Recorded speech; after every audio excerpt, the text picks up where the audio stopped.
Assalamualaikum warahmatullahi wabarakatuh. Di sini saya Anissa Gilmawarni dari kelompok 1 ingin mempresentasikan model-model kurikulum. Pengertian model konsep kurikulum dan model pengembangan kurikulum. Model adalah konstruksi yang bersifat teoritis diri konsep. Kurikulum merupakan seperangkat susunan rencana kegiatan pendidikan mengenai tujuan pokok, isi, bahan, metode, dan strategi pembelajaran sebagai acuan penyelenggaraan kegiatan proses pembelajaran. Jadi, pengembangan kurikulum atau dengan kata lain pendekatan pengembangan kurikulum didasarkan atas konsep-konsep kurikulum yang ada. Model konsep kurikulum. Yang pertama, kurikulum subjek akademis. Kurikulum subjek akademis bersumber dari pendidikan klasik yang berorientasi pada masa lalu.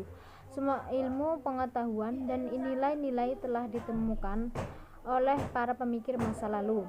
Ada 3 pendekatan dalam perkembangan kurikulum subjek akademis. Yang pertama, melanjutkan pendekatan struktur pengetahuan.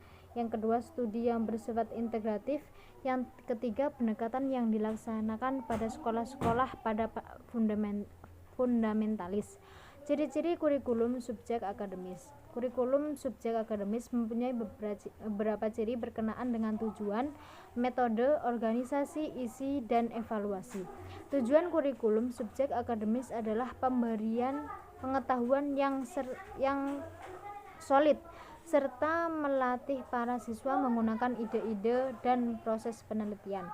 Pemilihan disiplin ilmu. Masalah besar yang dihadapi oleh para pengembang kurikulum subjek akademis adalah bagaimana cara memilih materi pelajaran dari satuan banyak disiplin ilmu yang ada.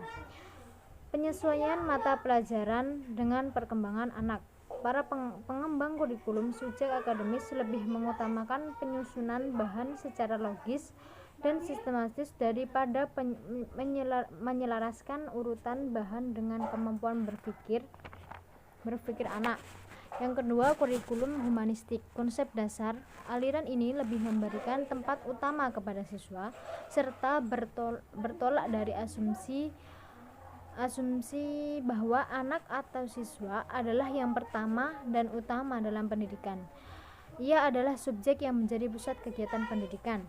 Yang kedua, kurikulum Kaufland dikembangkan oleh para pendidikan Kaufland yang ingin menyatukan segi-segi afektif, sikap, perasaan, nilai, dan dengan segi-segi yang kognitif, kemampuan intelektual. Beberapa ciri kurikulum Kaufland yaitu partisipasi, integrasi,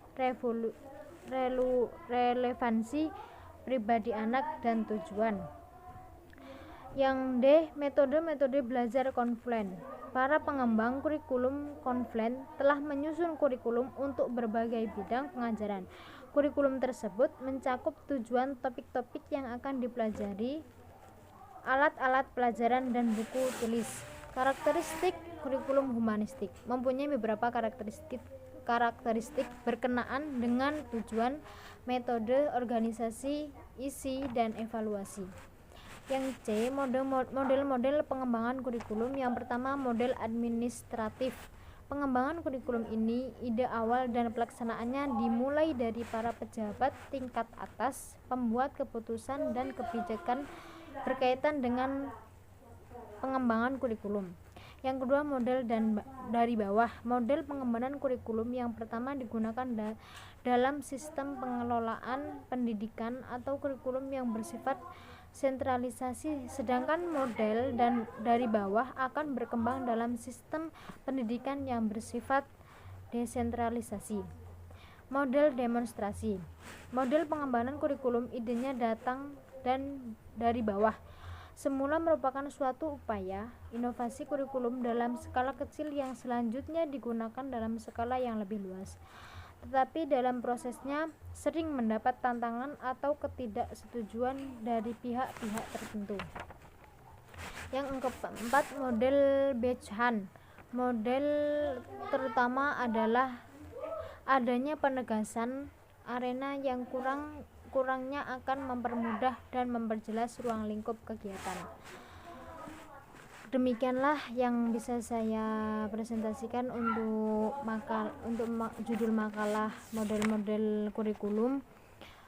Jika ada yang kurang jelas atau kurang paham, boleh ditanyakan.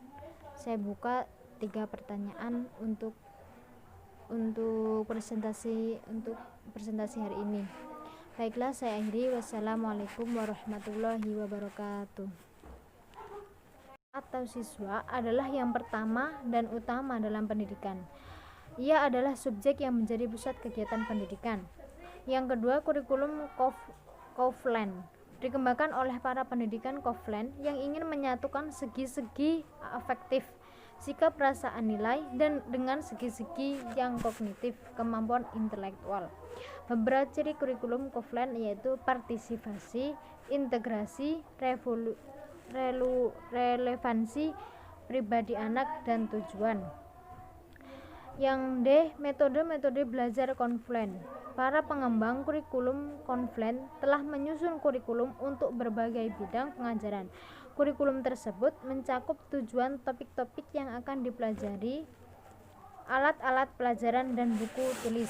Karakteristik kurikulum humanistik mempunyai beberapa karakteristik berkenaan dengan tujuan, metode, organisasi, isi, dan evaluasi. Yang C, model-model pengembangan kurikulum. Yang pertama, model administratif. Pengembangan kurikulum ini, ide awal dan pelaksanaannya dimulai dari para pejabat tingkat atas, pembuat keputusan dan kebijakan berkaitan dengan pengembangan kurikulum. Yang kedua, model dari bawah. Model pengembangan kurikulum yang pertama digunakan dalam sistem pengelolaan pendidikan atau kurikulum yang bersifat sentralisasi, sedangkan model dari bawah akan berkembang dalam sistem pendidikan yang bersifat desentralisasi. Model demonstrasi. Model pengembangan kurikulum idenya datang dari bawah. Semula merupakan suatu upaya inovasi kurikulum dalam skala kecil yang selanjutnya digunakan dalam skala yang lebih luas. Tetapi dalam prosesnya sering mendapat tantangan atau ketidaksetujuan dari pihak-pihak tertentu. Yang keempat, model Beckham. Model terutama adalah adanya penegasan arena yang kurangnya akan mempermudah dan memperjelas ruang lingkup kegiatan. Demikianlah yang bisa saya presentasikan untuk judul makalah model-model kurikulum. Jika ada yang kurang jelas atau kurang paham, boleh ditanyakan. Saya buka 3 pertanyaan untuk presentasi hari ini. Baiklah, saya akhiri. Wassalamualaikum warahmatullahi wabarakatuh.